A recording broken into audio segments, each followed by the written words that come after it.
మనం బ్రతకాలంటే ఏం జరగాలని? ఏమండి?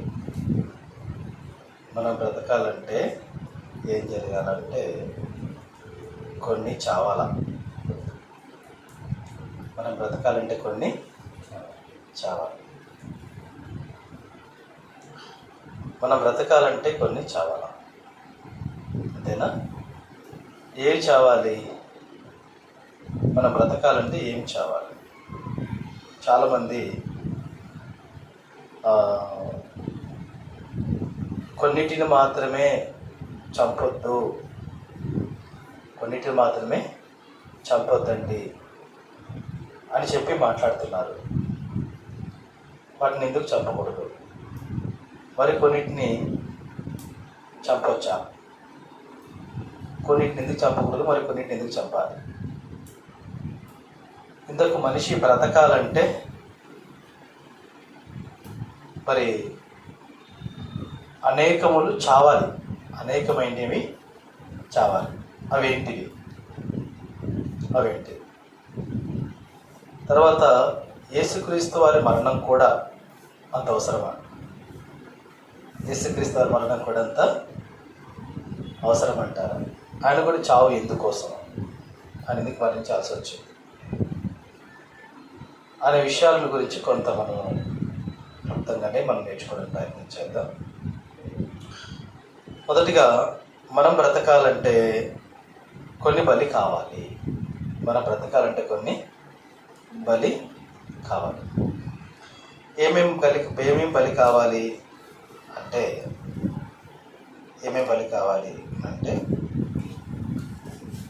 మొదటిగా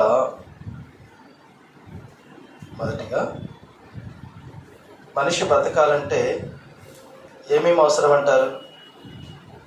మనిషి బ్రతకాలంటే ఏమేమి అవసరం? ఆహారం కావాలి, నీరు కావాలి, గాలి కావాలి కదా. అంటే మెయిన్గా మనిషి బతుకుదల కోసం ఏంటంటే అంటే ఆహారము, నీరు, గాలి, వేడి, వెలుతురు ఇవి మనిషికి కావాలి, ప్రాముఖ్యమైనవి. తర్వాత షెల్టర్ అనేటువంటిది కావచ్చు, తర్వాత వస్త్రాలు అనేటువంటివి కావచ్చు, అది తర్వాత సెకండరీ. మెయిన్గా కావాల్సింది గాలి, నీరు, వేడి, వెలుతురు, ఆహారము, ఇవి చాలా ఇంపార్టెంట్. ఇప్పుడు ఇందులో ఏ ఒక్కటి మనకు మిస్ అయినా మనిషి బతకగలరా? నీరు లేకుంటే మనిషి బతకగలడా? గాలి లేకుంటే మనిషి బతకగలడా? ఆహారం లేకుంటే మనిషి బతకగలడా? వేడి లేకపోతే మనిషి బతకగలడా? వెలుతురు లేకుంటే బతకడం కష్టం. ఇవి మనిషికి బ్రతికించడానికి చాలా అవసరమని చెప్పే దేవుడే వీటిని తప్పనిసరిగా ఇవి పెట్టాడు. ఇవేం చేస్తున్నాయి అని అంటే అవి చస్తూ మనల్ని బ్రతికిస్తున్నాయి. అర్థమవుతుందా మీకు? అవి చస్తూ మనల్ని బ్రతికిస్తున్నాయి. అవి ఉదాహరణకు మనం గాలి పీల్చుకుంటాం కదా, ఆక్సిజన్ అంటారు. ఒకసారి మనం గాలి ఇట్లా పీల్చుకున్నాము అని అంటే ఆ ఆక్సిజన్లో ఎన్నో లక్షల క్రిములు మనకు ఆరోగ్యాన్ని ఇచ్చేటువంటివి ఆక్సిజన్ ద్వారా లోపలికి వెళ్ళిపోతాయండి. ఈ ముక్కు రంధ్రం ద్వారా మనం పీల్చేటువంటి ఆ ఊపిరిని బట్టి ఆక్సిజన్ తీసుకున్నప్పుడల్లా ఎన్నో లక్షల జీవకణాలు మన ఊపిరితిత్తులోనికి వెళ్ళిపోతాయంట గాలి ద్వారా. వెళ్ళిపోయినప్పుడు అవి ఏమైతాయంట అంటే లోపల మనకు కావాల్సినటువంటి శక్తినిచ్చి తిరిగి మరలా కార్బన్ డైఆక్సైడ్ ద్వారా మళ్ళీ బయటికి వెళ్ళిపోతాయి. కార్బన్ డైఆక్సైడ్ ద్వారా మళ్ళీ ఏమైతే బయటికి వెళ్ళిపోతాయి. అంటే ఒక్కసారి మనం పీల్చుకుంటేనే ఆ గాలి ద్వారా ముక్కు రంధ్రాల నుండి ఎన్నో లక్షల క్రిమి కీటకాలు లోపలికి వెళ్ళిపోతే వాటి నుండి మనిషికి కావాల్సినటువంటి శక్తిని పొందుకున్నప్పుడు అవి లోపలి చనిపోయిన తర్వాత తిరిగి మళ్ళీ కార్బన్ డైఆక్సైడ్ వదిలినప్పుడు మళ్ళీ బయటికి వెళ్ళిపోవడం అనేది జరుగుతుంది. అలాగే నీటిలో కూడా మనిషికి జీవింపచేసేటువంటి ఆ యొక్క పవర్, ఆ శక్తి నీటిలో ఉంటుందంట. నీటిలో అవి చనిపోయి మనకు దాహం తీరుస్తుంది, మనకు జీవము ఇస్తుంది. తర్వాత మనిషికి కావలసినటువంటి ఆహారంలో అనేకములు ఉన్నాయి. మనకి కూరగాయలు తీసుకుందాం అనుకోండి, కూరగాయలు అవి చనిపోయి మనకు ఆకలి తీరుస్తున్నాయి. ఫ్రూట్స్ తీసుకున్నాం అనుకోండి, అవి చనిపోయి మనకు ఆకలి తీరుస్తున్నాయి, విటమిన్స్ ఇస్తున్నాయి. తర్వాత మాంసపు ఐటమ్స్ ఏవైనా కానీ అవి కూడా ఏమవుతున్నాయి, అవి చనిపోయి మనకు ఆహారంగా మారిపోతున్నాయి. కొందరు ఏం చేస్తున్నారంటే మాంసం తినకూడదు కదండి అంటారు కదా, మాంసం తినకూడదు అంటున్నాం కదా, ఇప్పుడు జీవహింస పాపం అంటాం కదా. ఇప్పుడు మనం పీల్చుకునేటువంటి దాంట్లో ఎన్నో క్రిమి కీటకాలు అయిపోయినాయి. అవన్నీ ఏంటి, అవి అది కూడా జీవే. కాబట్టి ఇప్పుడు దాన్ని ఏం చేయకూడదు, మనం ఇప్పుడు చంపకూడదు. కాబట్టి ఇప్పుడు మనం గాలి పీల్చకూడదు. అలాగనుకున్నాం అనుకోండి, మనం ఏమవుతాం, బ్రతకలేము. నీటిలో ఎన్నో జీవకణాలు ఉన్నాయి. వాటి ద్వారా మనము దాహం తీర్చుకోగలుగుతున్నాము, తర్వాత ఒక శక్తిని పొందుకోగలుగుతున్నాము. ఒకవేళ మనము అవి జీవహింస చేయకూడదు అనుకుంటే ఆ నీరు కూడా మనం తాగకూడదు. మనం తీసుకునేటువంటి ఆకుకూరలు కావచ్చు, మనం తీసుకునేటువంటి ఫ్రూట్స్ కావచ్చు, అవన్నీ కూడా అందులో కూడా ప్రాణము ఉంది. వాటిని తీసుకుంటున్నటువంటి మనము వాటిని తీసుకోలేకపోతే మనకు ఆరోగ్యం రాదు, మనిషికి జీవం ఉండదు. తర్వాత మాంసమైనా సరే అది మనం ఖచ్చితంగా తీసుకోవాలనేది ఏమీ లేదు. ఒకవేళ అందులో ఏదైనా మనం తిన్నా కూడా అది దోషి కిందకైతే కాదు అని చెప్తున్నాను. ఎందుకు, అది కూడా ఒక ప్రాణినే. అది కూడా దేవుడు మనిషికి ఎందుకు ఇచ్చాడు అని అంటే మనిషి బ్రతకడానికే. మనము తీసుకునేటువంటి ప్రతీది కూడా మనిషిని బ్రతికించడానికే తప్ప అదైతే మనకు వ్యర్థమైనదైతే కాదు. ఇప్పుడు మరి ఒకవేళ జీవహింస పాపం అని ఒకవేళ మనం అనుకుంటే కదా, జీవహింస పాపం అనుకుంటే మన ఇంట్లో దోమలు వస్తాయా?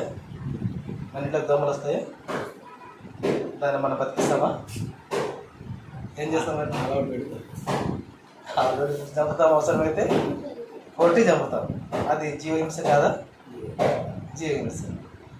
చీమలు పోతుంటాయి, చీమల్ని బతికినిస్తామా? వాటిని చంపుతాం. అది జీవహింస కాదా? అది జీవహింసనే కదా. ఒకవేళ మనం చంపము అనుకుంటే అవి మనల్ని చంపుతాయి. దోమల్ని చంపము అంటే అవి మనల్ని చంపుతాయి. మనం బ్రతకాలంటే కొన్ని చావాలి, అంతే కదా. మనం బ్రతకాలంటే అనేకమైన చావాలి. మనం బ్రతకాలంటే కాంజీలు వచ్చినా మనము బతకాలంటే దాన్ని చంపాల్సిందే. పాము వచ్చినా, తేలు వచ్చినా చంపాల్సిందే. ఎలకొచ్చింది అనుకోండి, మనకు దొరకక పారిపోతాయి కానీ లేకుండా చంపేస్తాం అన్నమాట, అంతేనా? అవన్నీ జీవహింస కదా మనం. అవునా? అంటే డైరెక్ట్గా మనిషి జంతువులను బలిస్తేనే జీవహింస, మిగతా జీవహింస కాదనే భావనలో ఉన్నారు. కానీ వాస్తవం ఏంటంటే మనము పీల్చే గాలిలో కూడా జీవక్రిమి ఉంది. దాన్ని కూడా మనం జీవహింస చేస్తే మనం ఊపిరి పీల్చుకోగలుగుతున్నాము, లేకుండా బతకలేము. అలాగే నీరులో జీవ కణాలు ఉన్నాయి. అవి తాగుతేనే మనం బతకగలము, లేకపోతే బతకలేము.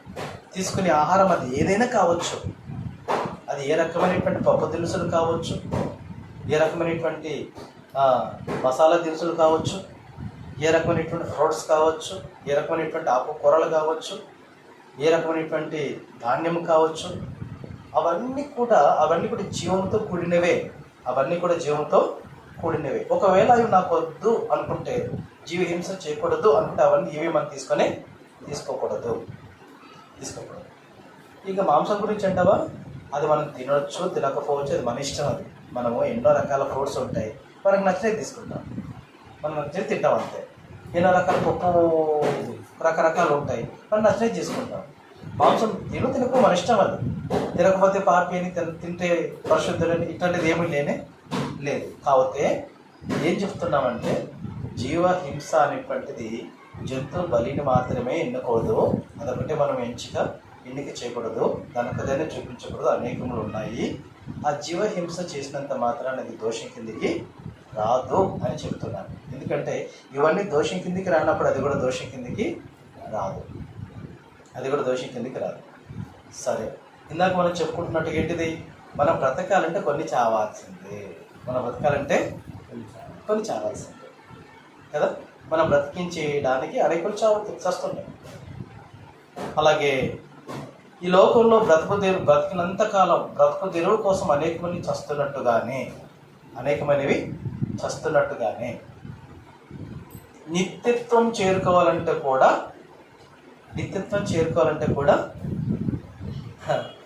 ఒకరు చావాల్సిందే. నిత్యత్వం చేరుకోవాలంటే కూడా ఒకరు చావాల్సిందే. ఎందుకనంటే నిత్యత్వంలో దేవుడు ఉంటాడు. దేవుడు ఉండే లోకంలో వెళ్ళాలనుకుంటే ప్రతి మనిషి కూడా ఎలా ఉంటేనే అక్కడికి వెళ్ళగలరు. ఈ భూమి మీద దైవాలుగా ఉంటేనే అక్కడికి వెళ్ళగలరు. దైవాలుగా వెళ్ళాలి అంటే మనిషికి ఆ అర్హత ఉందా? దైవాలుగా ఉన్నారా మనుషులు? లేరు. దైవాలుగా లేనప్పుడు ఆ మనిషిని పవిత్రునిగా చేయాలి అంటే బలి కావాలి.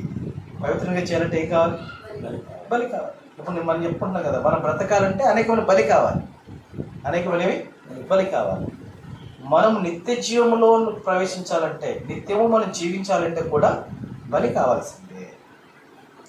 అయితే ఈ లోకంలో ఉన్నవి మనం తినేటువంటివి అవి ఎలాంటివైనా మనం తినాలనిపిస్తే తింటాం, లేకుంటే లేదు. కానీ నిత్యము జీవించే లోకంలో మనము ఉండాలి అంటే మాత్రం తప్పకుండా ఆ నిత్య జీవానికి బలి కావాలి. ఆ బలి కూడా ఎలాంటిదై ఉండాలంటే నిష్కల్మషమైనదై ఉండాలి, నిర్దోషమైనదై ఉండాలి. దేవుడిండే లోకం చేరుకోవాలంటే దైవ సంభూతుడుగా భూమి మీద బ్రతికితేనే ఆయన బలి అంగీకరించబడుతుంది. అక్కడికి ఈ భూమి మీద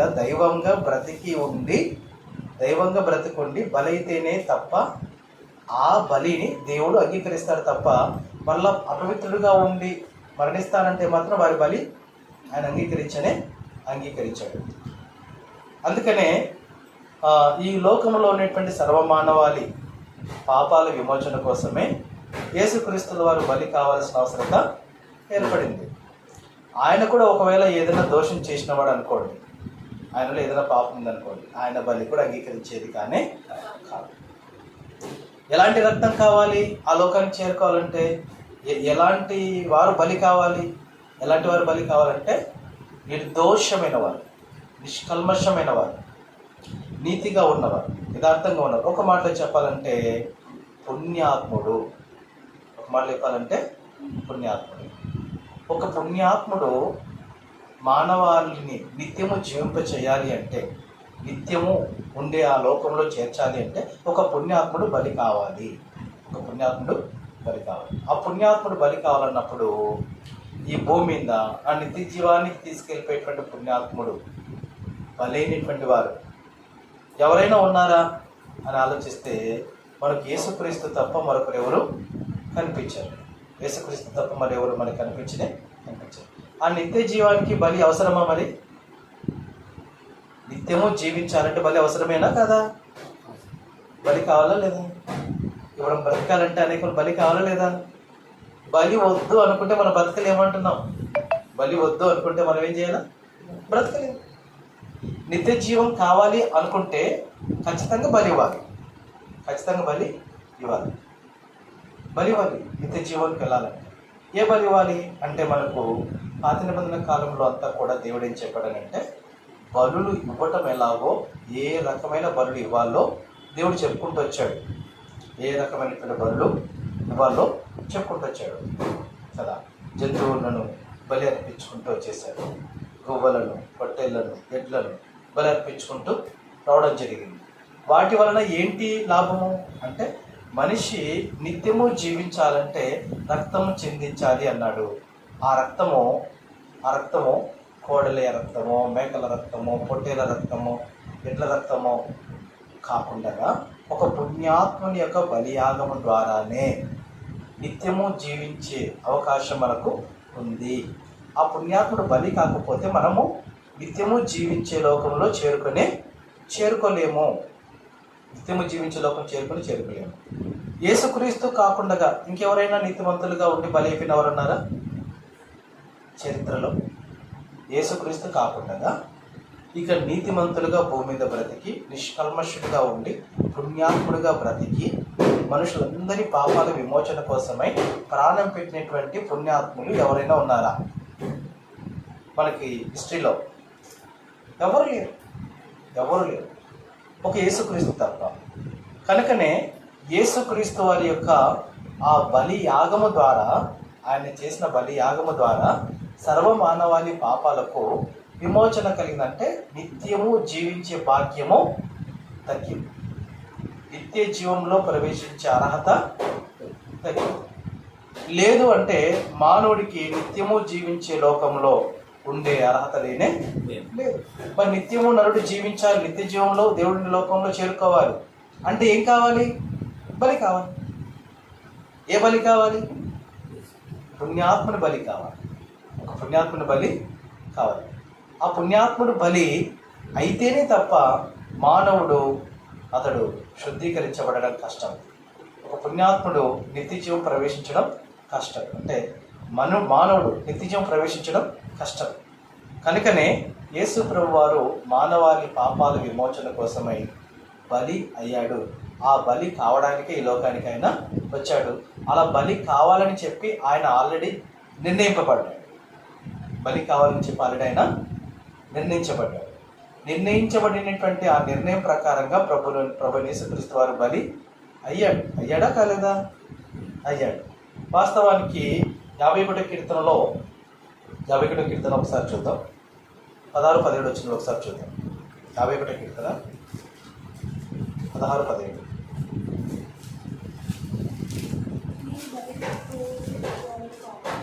దేవుడు ఏం కోరేవాడు కాదట? బలిని కోరేవాడు కాదట. కోరిన ఎడల నేను అర్పించదను. దహన బలి నీకు ఇష్టమైనది కాదు అన్నాడు. విరిగిన మనస్సే నీకు ఇష్టమైన బలుడు దేవా, విరిగి నలిగిన హృదయము నీవు అలక్ష్యము చేయవు అన్నాడు. ఇక్కడ దావీదు మహారాజు గారు చెబుతున్న మాటలు ఏంటంటే, బలిని దేవుడు కోరడు అన్నది. బలిని దేవుడు కోరడంట. మరి ఇప్పుడు యేసుక్రీస్తు బలిని కోరుతున్నాడా? యేసుక్రీస్తు బలిని ఇక్కడ దావీదు గారు అన్నట్టుగా బలిని కోరడు అన్నాడు కదా. బలిని కోరను, బలిని కోరేవాడు కాదు అంటున్నాడు కదా. దహన బలి ఆయనకి ఇష్టమైనది కాదు అంటున్నాడు కదా. మరి దేవుడికి దహన బలి ఇష్టం లేదన్నప్పుడు యేసుక్రీస్తు వారి బలి అంగీకరించాడా? అంగీకరించలేదా? అంగీకరించాడు. ఎందుకు అంగీకరించాడు అని అంటే, ఈ సర్వమానవాళి పాపాల విమోచన కోసము, లేక ఈ భూమి మీద కోట్లాది కొలదిగా ఉన్నటువంటి జనులు రక్షించడం కోసము ఒక్కరిని బలి ఇవ్వడానికి ఆయన ఇష్టపడ్డాడు. కోట్ల మంది తన బిడ్డల్ని కాపాడుకోవడం కోసము ఒకరిని బలి ఇవ్వడానికి ఆయన ఇష్టపడ్డాడు. ఒకనొక సందర్భంలో ట్రైన్ వెళ్తున్నప్పుడు ఆ ట్రైన్లో ఉన్నటువంటి జనులు చాలామంది ఉన్నారు. అయితే అక్కడ ట్రైన్ వెళ్ళడానికి, పంపడానికి, తర్వాత ఆపడానికి కీపర్లు ఉంటారు కదా అక్కడ. వాళ్ళని ఏమంటారు? ట్రైన్ని ఆపడానికి అని తర్వాత మూవ్ కావడానికి కానీ వారు ఉంటారు కాపుల వాళ్ళు, వారిని ఏమంటారంటే కీపర్, వాళ్ళని ఏదో కీపర్ అంటారు వాళ్ళు. ఆ వ్యక్తి ట్రైన్ పోతున్నప్పుడు పచ్చ జెండా ఊపడానికి ఆపాలనుకుంటే ఎర్ర జెండా ఊపడానికి గేట్ ఒక్కొక్క చోట స్టేషన్ల దగ్గర మధ్య మధ్యలో వంతెన గార్డ్ ఉంటారు, వాళ్ళు మధ్య మధ్యలో ఉంటారు. అట్లాగా ఒక వంతెన అనేటువంటిది ఉన్న చోట ట్రైన్ మూవ్ కావడానికి ఆపడానికి ఏదైనా ప్రమాదం ఉందంటే ఆపడానికి, లేదు ప్రమాదం లేదంటే పచ్చ జెండా ఊపి మూవ్ కావడానికి ఒక తెలిపేటువంటి ఒక గార్డ్ ఒక వంతెన ఉన్న చోట, పెద్ద వంతెన ఉన్న చోట ఉన్నాడట. వంతెన ఉన్న చోట ఉన్నప్పుడు ఆ వంతెన ఉన్న చోట ఈ ట్రైన్ స్పీడ్గా వెళ్ళాలి, వెళ్తుంది, మూవ్ అవుతుంది. అక్కడ ఏమీ స్టాప్ లేదు, అక్కడేమి స్టాప్ లేదు. ఆ వంతెన పై నుండి స్పీడ్గా అది వెళ్ళాలన్నప్పుడు బ్రిడ్జి బాగుందో లేదో అక్కడ ఉన్న కీపర్కి తెలుస్తుంటుంది కనుక, బాగలేకపోతే ముందుగానే ఎర్ర జెండా ఊపుతాడు, లేదంటే కనుక పచ్చ జెండా ఊపుతాడు. ఇప్పుడు ఆ వంతెన అనేటువంటిది కూడా ఎలాంటిదంట అంటే, అది ట్రైన్ వచ్చినప్పుడు మాత్రమే ఇట్లా మోసుకుంటుందంట. ట్రైన్ వచ్చినప్పుడు మాత్రమే ఇలా మోసుకుంటుంది. అప్పుడు కమాండ్ దానిపైనట్టు అట్లా వెళ్ళిపోతుంది. ట్రైన్ వెళ్ళిపోయింది అనుకోండి, అప్పుడు ఇలా తెచ్చుకుంటుందంట. ఎందుకంటే ఆ వంతెన కింద ఒక ఏమంటారు, ఒక నది పారుతుంది. ఆ నదిలో పడవలు పోతూ ఉంటాయి. ఆ పడవలు పోతూ రావడానికి ఈ వంతెన అడ్డుగా ఉంటుందంట. ఇది ఇట్లా ఓపెన్ అయితేనే కానీ పడవలు పోవడం రావడం జరుగుతుంది. అప్పుడు ట్రైన్ వచ్చినప్పుడు ఇతను వంతెనని ఇలా వంతెన మూయాలి. ట్రైన్ అనేటువంటి పోయినప్పుడు మళ్ళీ తెలియాలి. ఇది గాడి యొక్క పని. ఇప్పుడు ట్రైన్ అనేటువంటిది చాలా దూరంలో అది ఆర్ని వేసుకుని వస్తుంది. అప్పుడు ఇతను ఏం చేయాలి, గాడి ఏం చేయాలి, ఇప్పుడు ఆ వంతెనను ముయ్యాలనుకున్నప్పుడు ఆయన ఆ పని మీద అది ట్రైన్ ఎంతో దూరంలో వస్తుందో ఆయన చూసుకోవడానికని ఒక చోట అతనికి తెలుస్తుంటుంది కదా ఫోన్ల ద్వారా, ఆ ఫోన్ల ద్వారా ఎక్కడ వస్తుందో అని తెలుసుకోవడానికి ఆయన అట్లా వెళ్ళింటే, ఆ గార్డుతో పాటు ఆయనకు ఒక కుమారుడు ఉన్నాడంట.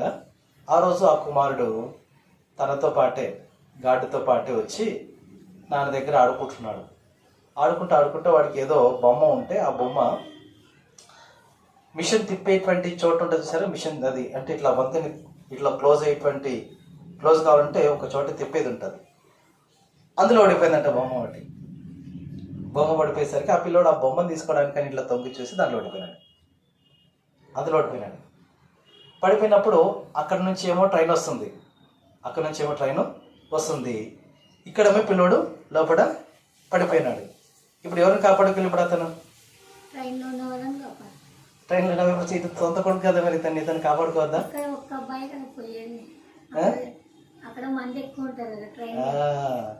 అదే అనమాట తండ్రి అయిన దేవుడు కుమారుడైన క్రీస్తు వారి విషయంలో జరిగించిన పని ఏంటది, తన కుమారుని చూసుకుంటే ట్రైన్లో ఉన్న వేల కొలది జనాంగము ప్రాణాలు పోతాయి. కాబట్టి తన కుమారుని త్యాగం చేయడానికి, బలి ఇవ్వడానికైనా సరే తన తండ్రి ఇష్టపడి తన కుమారుని తీసుకోవాలనుకుంటే ట్రైన్ వెళ్ళిపోతుంది. ట్రైన్ వెళ్ళిపోవాలంటే అది క్లోజ్ కాకపోతే అందరూ చనిపోతారు. ఇప్పుడు దాన్ని క్లోజ్ చేయాలంటే మిషన్ తిప్పితే తన కుమారుడు అందులో ఏమైపోతాడు, మిషన్లో తిరిగిపోతాడు, మిషన్లో తిరిగిపోయి బలైపోతాడు. అతను ఏడ్చుకుంటూ ఆ ట్రైన్లో వస్తున్నటువంటి వారందరినీ కాపాడడం కోసము ఆ వంతెను క్లోజ్ చేయడానికి ఆ మిషన్లో పడిపోయినటువంటి ఆ కుమారుని తీయడానికి బదులుగా ఆ వంతెను క్లోజ్ కావడానికి తిప్పడం మొదలుపెట్టాడంట. అంటే తన చేతులారా తను ఏం చేస్తున్నాడు, తన కుమారుని బలిస్తున్నాడు. ఎవరి కోసం?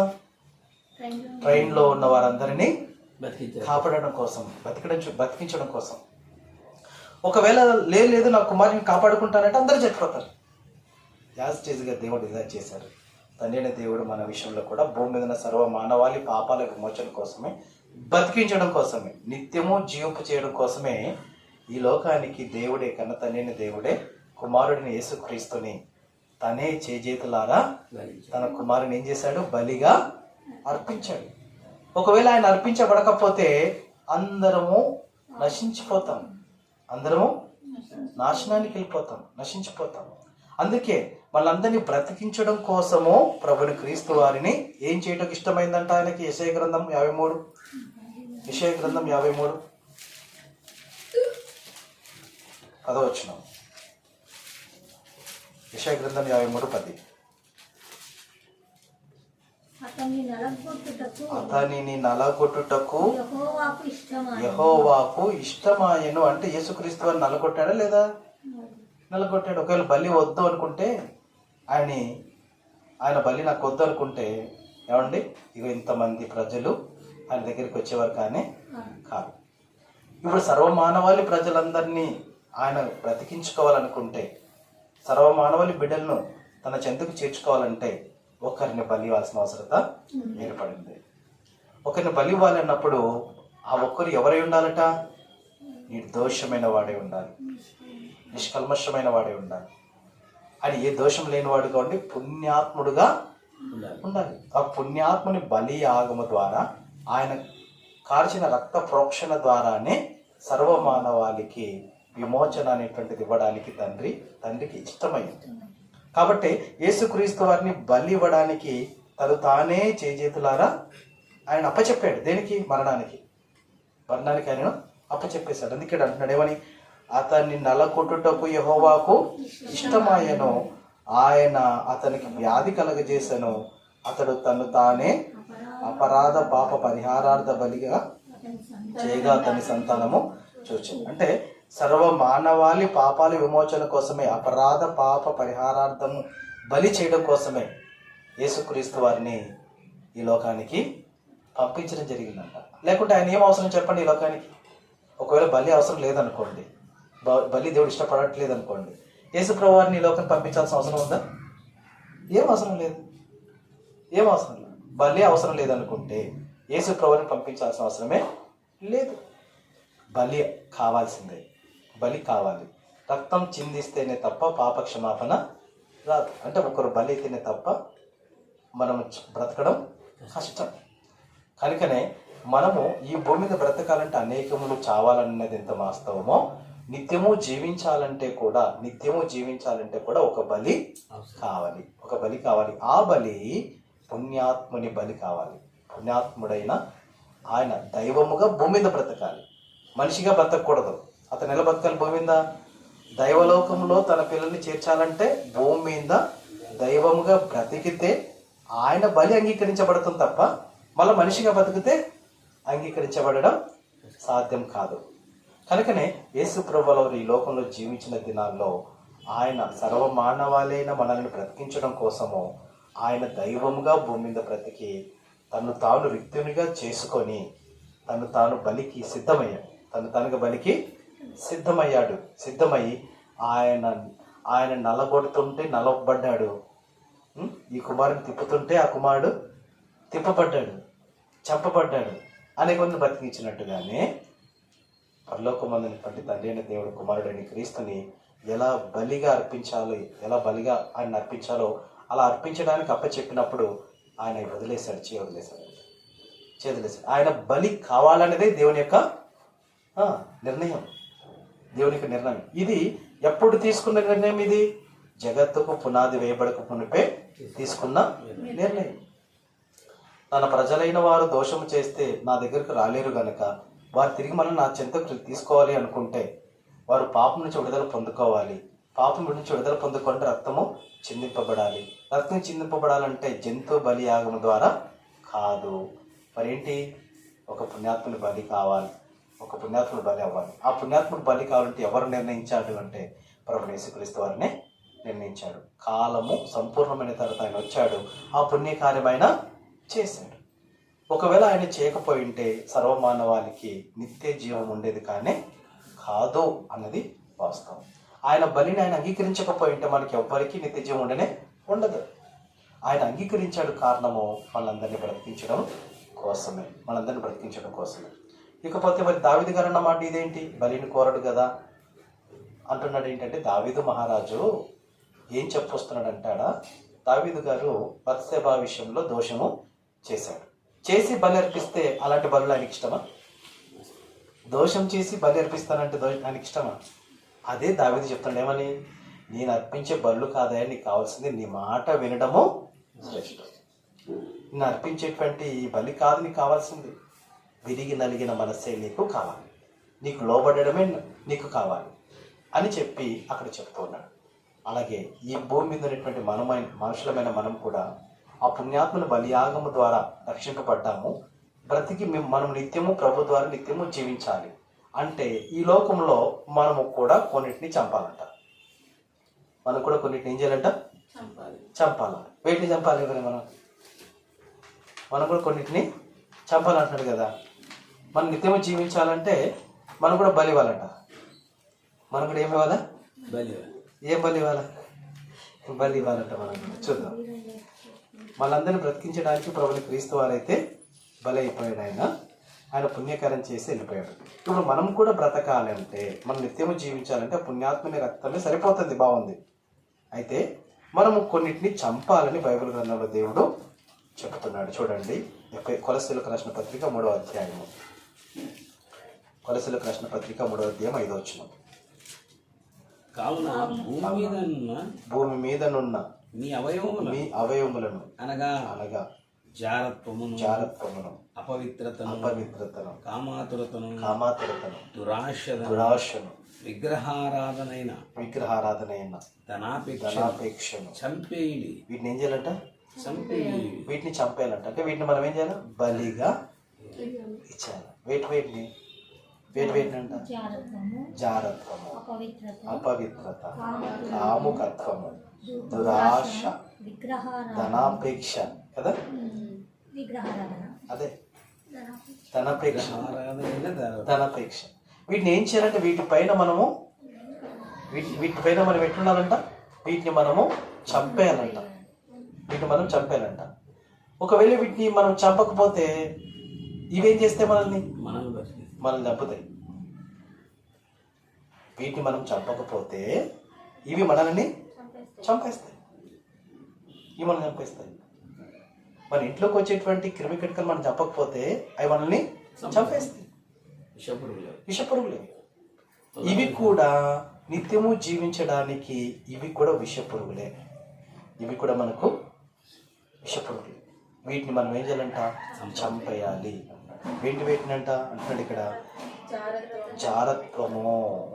జారత్వాన్ని ఏం చేయాలంట? మనం చంపేయాలి అన్నాడు. అంటే ఈ జారత్వం అనేటువంటిది దేవునికి ఇష్టము కాని లక్షణం. ఇది మనిషికి ఉండే కోరిక. ఈ కోరికను ఏం చేయాలా? చంపేయాలంట. తర్వాత అంటున్నాడు ఇక్కడ అపవిత్రత అన్నాడు. అపవిత్రత అంటే మనము నోటి ద్వారా కావచ్చు, చూపు ద్వారా కావచ్చు, వినికిడి ద్వారా కావచ్చు, నడవడిక ద్వారా కావచ్చు, చేసే ప్రతి అపవిత్రమైన దాన్ని ఏం చేయాలంట? మనం వాటిని చంపేయాలంట. తర్వాత అంటున్నాడు ఇక్కడ కామాతురత. అంటే ఈ కామాతురత అనేటువంటిది కూడానంట మనము వీటిని చంపేయాలంట. కామముతో కూడినటువంటి ఆతృత, వీటిని మనము చంపేయాలంట. తర్వాత దురాశ. ఏంటిది? మనది కాని దాన్ని ఆశించేది. మనది కాని దాన్ని ఆశించడం, అందరిని ఆశించడం, మనది కాని దాన్ని ఆశించడం. ఇది మనం చంపకపోతే మనకు నష్టం జరుగుతుంది. దేవుడు అంటున్నాడు, మీరు బ్రతకడానికి అనేకమైన జీవులు చస్తున్నాయి, అనేకమైనటువంటి గింజలు చస్తున్నాయి, అనేకమైనటువంటి కూరగాయలు చస్తున్నాయి, మీరు తీసుకునే ఆక్సిజన్లో జీవకణాలు చస్తున్నాయి, నీటిలో జీవకణాలు చస్తున్నాయి, ఆహారంలో జీవకణాలు చస్తున్నాయి, మిమ్మల్ని బ్రతికిస్తున్నాయి. అవి చచ్చి మీకు బ్రతకనిస్తున్నాయి. మీరు బ్రతకాలంటే మీలో ఉన్న వాటిని మీరు చంపాలి. మీలో ఉన్న వాటిని వీటిని అన్ని గింజలు మనం చంపాలి. ఇవన్నీ కూడా మనలో ఉన్నాయి. వాటిని మనము చంపేయాలంట. వీటినంటే మనం చంపకపోతే ఇవి మనల్ని చంపేస్తాయి. ఓకే, నిత్య జీవానికి వెళ్ళడానికైతే, నిత్యము జీవించడానికైతే ఖచ్చితంగా ఒకరు చావాలి. వారు పుణ్యాత్ములై ఉండాలి. కనుకనే ప్రభుని క్రీస్తు వారు బలి కావడం జరిగింది తప్ప లేకుంటే ఆయనకి అంత అవసరమేమో చెప్పండి? ఆయన చావడానికి ఏమంత అవసరమా? గోరండి అలాంటి పని ఆయన ఎందుకు తీసుకుంటాడు? ఆయన త్యాగం చేశాడు. ఆయన ఏం చేశాడు? త్యాగం చేశాడు. ఎవరిని కాపాడడం కోసం? ఈ భూమి మీద ఉన్న సర్వ మానవాళిని కాపాడడం కోసం. ఒక వచనం చదువుకుంటాం. రోమిలికి రాసిన పత్రిక 5వ అధ్యాయం. రోమిలికి రాసిన పత్రిక 5వ అధ్యాయం 6-7 వచనాలు.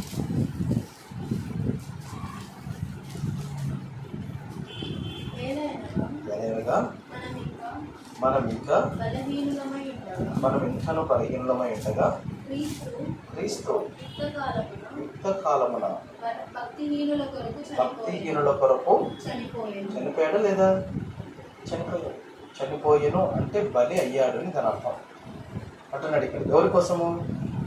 బలహీనులైన వారి కోసం. మనమే బలహీనులం అంటే అర్థం ఏంటి? కొన్నిటిని చంపలేకపోతున్నాం, ఆశలు చంపలేకపోతున్నాం, కోరికలు చంపలేకపోతున్నాం, మనది కాని దాన్ని చంపలేకపోతున్నాం, ఈ లోకంలో ఉన్నటువంటి ధనం పైన ఆశ చంపలేకపోతున్నాం, కోరికల పైన ఆశలు చంపలేకపోతున్నాం. బైబిల్లో ఉన్న మాట ఏంటంటే, లేక లోకంలో ఉన్నటువంటి ఒక నానుడు ఏంటంటే, దేవుడు అనే ఆయనకు ఉండాల్సిన లక్షణాలంట కామ, క్రోధ, మోహ, మదము, మత్సరము. ఇవి లేనివారు దైవాలతో సమానం కదా. ఇవి ఎవరైతే చంపుతారో వారు దేవుడి లోకానికి చేరుకుంటారు. ఇవి ఎవరైతే చంపుతారో వీరు దేవుడి లోకానికి వెళ్తారు. ఇవి చంపాడు కాబట్టి ప్రభువు క్రీస్తు వారు ఆయన సర్వమానవాళికి పుణ్యాత్ముడయ్యాడు. సర్వమానవాళికి పుణ్యాత్ముడుగా ఉండి బలి అయ్యాడు. ఆయన బలి అంగీకరించబడడం జరిగింది. సరే, ఇక్కడ చెప్తున్నాడు. ఇక్కడ ఏమంటున్నాడు అంటే, ఆలోచనలో ఏదైనాగా మనం ఇంకా బలహీనమై ఉండగా క్రీస్తు యుక్తకాలమున భక్తిహీనుల కొరకు చనిపోయిను. నీతి మంతుని కొరకు సైతం ఒకడు చనిపోతాడు, మంచివాని కొరకు ఎవడైనా ఒకడు చనిపోవచ్చును. అయితే దేవుడు మన ఎడల తన ప్రేమను వెల్లడిపరుచున్నాడు. కనుక మనం ఇంకా పాపం ఏంటో కానీ క్రీస్తు మన కొరకు చనిపోయేను. అవును, మనందరి పాపాల విమోచన కోసం ఆయన అంటాడు. మళ్ళీ మన ఆత్మ బ్రతకాలంటే ఏమండి, మన ఆత్మ బ్రతకాలంటే, మన శరీరం బ్రతకాలంటే అనేకము చావాలి కదా. మన ఆత్మ బ్రతకాలంటే పుణ్యాత్ముడు బలి కావాలి. ఇంకోటి, పుణ్యాత్ముడు బలి అయిపోయినట్టు మన కోసం ప్రాణం పెట్టాడు. అంటే ఇప్పుడు మనం ఆ పుణ్యాత్మని బలియాగం ద్వారా, ఆయన పుణ్యాత్మ బలియాగం ద్వారా మనం బ్రతకాలంటే ఆయనకు లాగా మనము కొన్నిటిని చంపాలి. కొన్నిటిని ఏంటివి? ఇదిగో అపవిత్రతను, జాగ్రత్తలను, కామాతురతను, దురాశను, ధనాపేక్షను, వీటిని ఏం చేయాలంటే మనం చంపేయాలి. వీటిని మనం చంపేయాలి. ఒకవేళ వీటిని మనం చంపకపోతే ఇవి మనల్ని చంపేస్తాయి, నరకానికి తీసుకెళ్ళిపోతాయి. అందుకే దేవుడు అంటున్నాడు, మీరు బ్రతకాలనుకుంటున్నారా? అయితే మీరు ఏం చేయాలా? మీరు చావాలి అన్నారు. మీరు బ్రతకాలంటే ఏం చేయాలంటే మనం చావాలి. ఇవన్నీ ఏం చేయాలా? మనం భూస్థాపితం చేయాలి. క్రీస్తు రక్తంలో వీటిని కడిగి వేసుకొని మనము వీటి విషయంలో చేస్తే ఆత్మ విషయంలో మనం బ్రతుకుతాము, దైవానుసారంగా జీవిస్తాము, ప్రభువు ద్వారా నిత్యత్వానికి చేరుకుంటాము. ఆ క్రీస్తు యొక్క రక్తము సర్వమానవానికి విమోచన క్రయధనం. ఆయన అర్పించిన ఆ అర్పణ వలన మోక్ష ప్రాప్తి మానవునికి దక్కి. ఆయనే బలి కాకపోతే మానవుడు నిత్య జీవం పొందే అవకాశం లేనే లేదు. ఈ భూమి మీద నరులమైన మనం బ్రతకాలంటే అనేకములు చావాలి. మనం నిత్య జీవం వెళ్ళాలంటే ఒక బలి కావాలి. ఆయన బలియాగంలో మనం బ్రతకాలంటే మనలో కొన్నిటిని చంపుకోవాలి. ఆ విధంగా ఉండకపోతే నిత్య జీవం పొందే అవకాశం లేవు అనే విషయాన్ని గుర్తించుకొని, మరి మనం నిత్య జీవం వెళ్ళడానికి క్రీస్తు బలి అవసరమా కాదా? కంపల్సరీ అవసరం. కాబట్టి ఆ బలియాగం ప్రభు వారు మనకు అర్థం చేశాడు. ఆ పుణ్యాత్మల బలియాగం ద్వారా మనందరికీ పాప విమోచన కలిగింది. ఆయన బలియాగం అయ్యాడు రైటే, మానవాళి పాప విమోచన కలిగింది రైటే. ఆయనలో మనం బతుకుతున్నప్పుడు మనలోనే చంపకపోతే కూడా నిత్య జీవం పొందుకునే అవకాశం లేవు అనే విషయాన్ని గుర్తించుకొని, మనలో ఉన్న వాటిని బలి చేసి మనము ఆత్మను మనం కాపాడుకొని ప్రభు యొక్క బలియాగం ద్వారా నిత్య రాజ్యానికి మన వారసులం అవుతాం. అటు కృప దేవుడు మనకు అనుగ్రహించిన కాక. ప్రార్థన చేద్దాం.